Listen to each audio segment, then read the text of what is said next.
చాలా మంది రోజుకు తప్పనిసరిగా 8 గ్లాసులు నీరు తాగాలని నమ్ముతారు, కానీ వాస్తవానికి ప్రతి ఒక్కరికి ఒకే మోతాదులో నీరు అవసరం ఉండదు. నీటి అవసరం వయస్సు, బరువు, వాతావరణం, శారీరక శ్రమ మరియు ఆరోగ్య పరిస్థితులను బట్టి మారుతుంది. మన శరీరానికి అవసరమైన నీటిలో కొంత భాగం మనం తినే ఆహారం నుంచే వస్తుంది. పండ్లు, కూరగాయలు, సూప్లు మరియు ఇతర ఆహారాల్లో కూడా నీటి శాతం ఉంటుంది.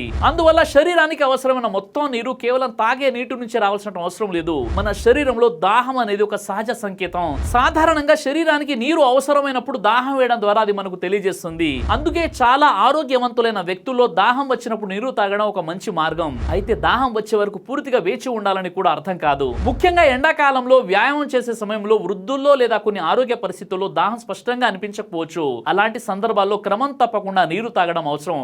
కాబట్టి రోజుకు 8 గ్లాసులు తప్పనిసరైన నియమం అందరికీ ఒకేలా వర్తించదు. మీ శరీర అవసరాలు, దాహం, వాతావరణం మరియు జీవన శైలిని బట్టి తగినంత నీరు తాగడం ఉత్తమం.